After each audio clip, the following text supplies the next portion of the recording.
நெஞ்சுவலியால் அவதிப்படுகிறீர்களா? இதய நோய் சிகிச்சையில் 10ஆம் ஆண்டை நோக்கி Sanjeevani hospital cancer herbal care Thiruvananthapuram ಕೂಡ ಅವರು ಡಿಸ್ಟ್ರೆಸ್ ಶೇರಿಂಗ್ ಬಗ್ಗೆ ಬೇಕಾದಷ್ಟು ಅವರು ಬೇಡಿಕೆ ಇಟ್ಟಿದ್ದಾರೆ.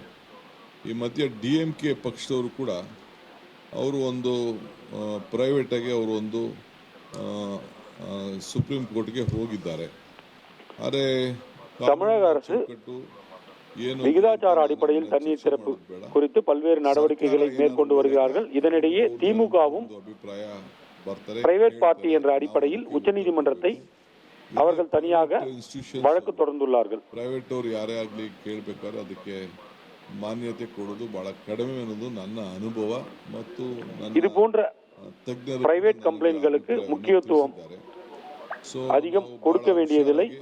இருப்பினும் இதையும் கவனத்தில் எடுத்துக்கொள்ள வேண்டும். ಹ್ಯಾಂಡಲ್ ಮಾಡುವಂತ ಸಂದರ್ಭದಲ್ಲಿ ಅನೇಕ ಹಿರಿಯರ ಅನುಭವವನ್ನು ಕೂಡ ನಾವು ಗಮನದಲ್ಲಿ ನಾವು ಇಟ್ಕೊಳ್ಬೇಕಾಗ್ತದೆ. ಆಮೇಲೆ காவிரி விவகாரத்தை கையாளும் விஷயத்தில் பல்வேறு மூத்த தலைவர்களின் ஆலோசனைகளை நான் கேட்க வேண்டியுள்ளது.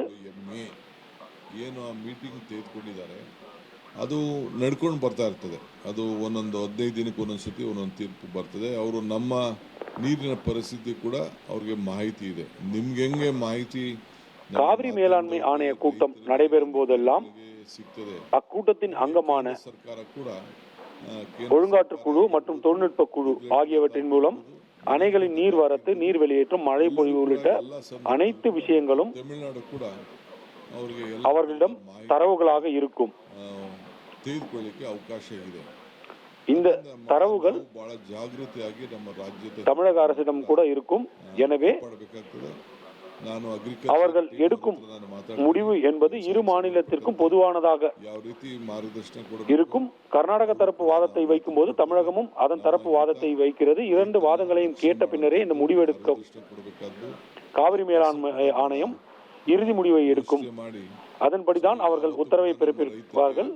அதை நாம் பின்பற்ற வேண்டிய சூழலுக்கு தள்ளப்பட்டுள்ளோம். ಪರಿಸ್ಥಿತಿ ನೋಡಿಕೊಂಡು ಮತ್ತು ಬರಗಾಲದಲ್ಲಿ ಏನು ಪ್ರೈಮ್ ಮಿನಿಸ್ಟರೇ ನಮಗೆಲ್ಲ ಮುಂದೆ ವಾರ್ನಿಂಗ್ ಕೊಟ್ಟಿದ್ರು, ಅದು ಕೂಡ ಗಮನದಲ್ಲಿ ಇಟ್ಕೊಂಡು ನಾವು ಬೆಳೆಗಳನ್ನು ಯಾವ್ಯಾವ ಬೆಳೆ ಹಾಕಬೇಕು ಅಂತೇಳಿ ನಮ್ಮ ಅಗ್ರಿಕಲ್ಚರ್ ಯೂನಿವರ್ಸಿಟಿ ಮತ್ತು ஏற்கனவே பிரதமர் இந்த ஆண்டு வறட்சியான ஆண்டாக இருக்கும் என கூறியுள்ளதை கூட கர்நாடக அரசு கவனத்தில் எடுத்துக்கொண்டு அது தொடர்பான எச்சரிக்கைகளை கூட எந்தெந்த மாவட்டங்கள் அதிகம் பாதிக்கும் என்று கணக்கிட்டு அந்த மாவட்ட விவசாயிகளுக்கு என்ன பயிரிட வேண்டும், எவ்வளவு பயிரிட வேண்டும், எப்படி பயிர் முறைகளை கையாள வேண்டும் என்பது குறித்த அறிவுறுத்தல்களை வழங்கியிருக்கிறது. ಅವರು ಕೈ ಜೋಡಿಸಿದ್ದಾರೆ.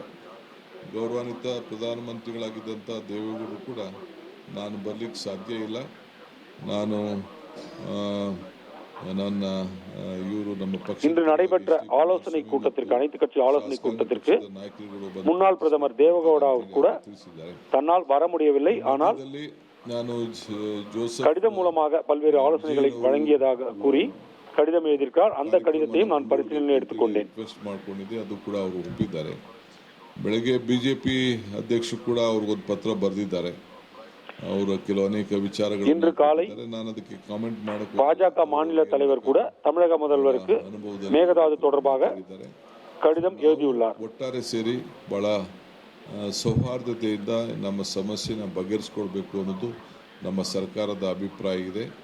ಸೊ ಅದಕ್ಕೆ ಪ್ರತಿ ಹಂತದಲ್ಲೂ ಕೂಡ ರೈತರು ಕೂಡ ಚರ್ಚೆ ಮಾಡಬೇಕಾಗ್ತದೆ, ಜನರ ஒட்டுமொத்தத்தில் ಕೂಡ ಚರ್ಚೆ ಮಾಡಬೇಕಾಗ್ತದೆ. மாநில விவசாயிகள் மற்றும் மாநில நலனில் இந்த அரசு அக்கறை கொண்டுள்ளது. ಕೂಡ ಎಲ್ಲರನ್ನು ವಿಶ್ವಾಸಕ್ಕೆ ತೆಗೆದುಕೊಂಡು ರೈತರ இது போன்ற விஷயங்களில் ಯಾವ ಸಂದರ್ಭ கட்சி பேதம் இல்லாமல் அனைவரின் ஆலோசனைகளையும் ஏற்று இந்த அரசு செயல்படும். ನಮ್ಮ ಸರ್ಕಾರ ಬದ್ಧವಾಗಿದೆ.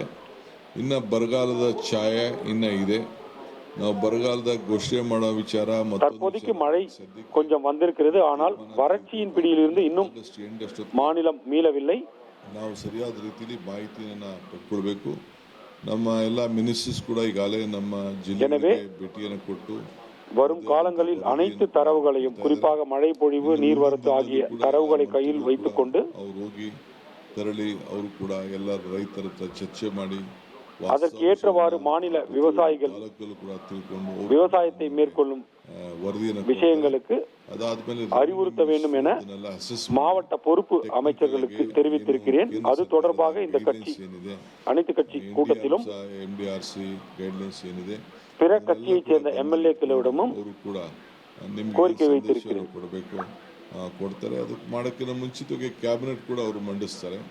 ಕ್ಯಾಬಿನೆಟಲ್ಲಿ ಕೂಡ ನಾವು ಅದನ್ನೆಲ್ಲ ಕೂತ್ಕೊಂಡು ಚರ್ಚೆ ಮಾಡಿ ನನಗೆ ಯಾವುದೋ ಒಂದು ತಾಲೂಕು ಬೇಕು ಅಂತ ನಾನು ಸೇರಿಸ್ಲಿಕ್ಕೆ ಆಗೋದಿಲ್ಲ, ಇಲ್ಲ ಯಾವುದೋ ಒಂದು ತಾಲೂಕು ಬಿಡಿ ಅಂತ ಹೇಳಿದ್ರು ಬಿಡ್ಲಿಕ್ಕೆ ಸಾಧ್ಯ ಇಲ್ಲ.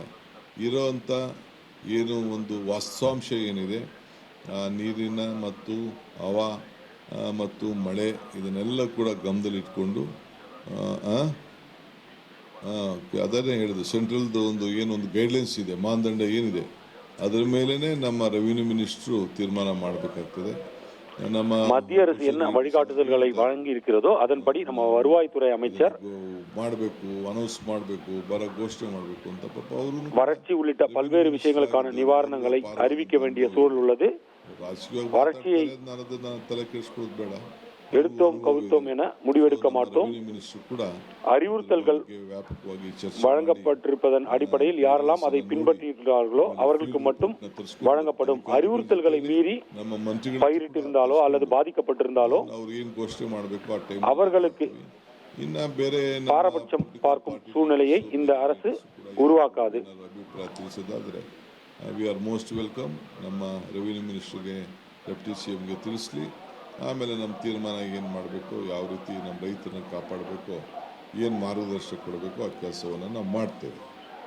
ಸೊ ಈಗ ಅಪೀಲ್ ಮಾಡೋಂಥ ವಿಚಾರ ಏನಿದೆ, ಸುಪ್ರೀಂ ಕೋರ್ಟ್ಗೆ ವಿಚಾರ ಏನಿದೆ, ಪರಿಸ್ಥಿತಿ ತಾವೇ ಇದನ್ನು ಆಲೋಚನೆ ಮಾಡ್ತಾಯಿದ್ದೀರಿ, ತಮಗೆ ಗೊತ್ತಾಗ್ತಾ ಇದೆ. ಅದನ್ನು ಕೂಡ ನಾವು ಲೀಗಲ್ ಟೀಮ್ನ ಗಮನದಲ್ಲಿಟ್ಕೊಂಡು ಅವರ ಚರ್ಚೆ ಮಾಡಿ ಕೆಲವು ಡಿಸಿಷನ್ಸ್ಗೆ ನಾವು ಬರ್ತೇವೆ. தமிழகத்தில் தண்ணீர் திறக்கும் விவகாரத்தில் உச்சநீதிமன்றத்தை நாட செய்திருந்த முடிவு என்பது மீண்டும் சட்ட வல்லுநர்களுடன் ஆலோசனை நடத்தி இறுதி முடிவு எடுக்கப்படும்.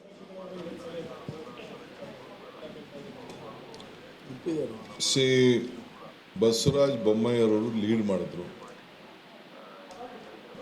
Mekedatu that is the permanent solution ಏನು ಈಗಾಗಲೇ ಸುಪ್ರೀಂ ಕೋರ್ಟ್ ಜಡ್ಜ್ಮೆಂಟ್ ಕೊಟ್ಟಿದೆ, ಸೆಂಟ್ರಲ್ ಗೌರ್ಮೆಂಟ್ ಅವರು ಏನು ರಿಪ್ಲೈ ಮಾಡಿದೆ ಅದೆಲ್ಲ ಗಮನದಲ್ಲಿಟ್ಕೊಂಡು you should go, don't waste time. ಇಬ್ಬರಿಗೂ ಅನುಕೂಲ. ಅದು மேகதாது விவகாரத்தில் உச்சநீதிமன்ற தீர்ப்பு மற்றும் மத்திய அரசு வழங்கியுள்ள ஆலோசனைகளை கருத்தில் கொண்டு உடனடியாக திட்ட வரைவு அறிக்கையை தயார் செய்து அனுப்ப வேண்டும் என பசவராஜ் பொம்மை முன்மொழிய அனைத்து எதிர்க்கட்சிகளுமே வலியுறுத்தினார்கள். அதற்கான அனைத்து பணிகளையும் அரசு மேற்கொண்டு வருகிறது என நானும் அதனை ನಾನು ಮಂತ್ರಿ ಆದಮೇಲೆ ಇನ್ನೊಂದು 6 ಕಕ್ಷಿಗಳಿಗೆ ವಿಲಕ್ಕಿನೋಮ್ ಮಾಡಬೇಕು ಅಂತ ಅದಕ್ಕೆ ಆರ್ಡರ್ ಮಾಡಿದೆ.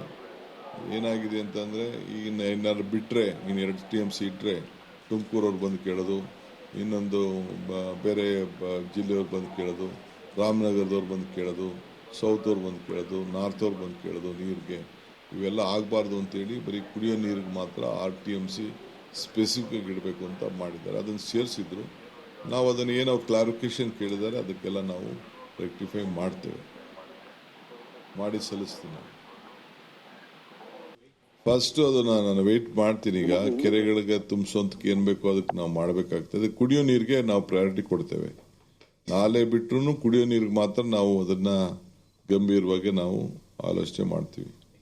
ಈಗೂ ಕೂಡ ನಾನು ರೈತರಿಗೆ ನೀವು ಆತರ ಪಡಕ್ಕೆ ಹೋಗ್ಬೇಡಿ ಅನ್ನೋದು ನನ್ನ ರಿಕ್ವೆಸ್ಟ್ ಇದೆ.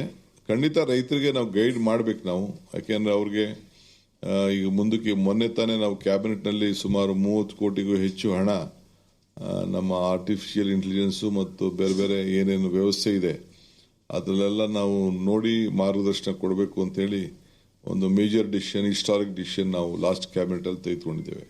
நெஞ்சுவலியால் அவதிப்படுகிறீர்களா? இதய நோய் சிகிச்சையில் 10ஆம் ஆண்டை நோக்கி Sanjeevani hospital cancer herbal care Thiruvananthapuram.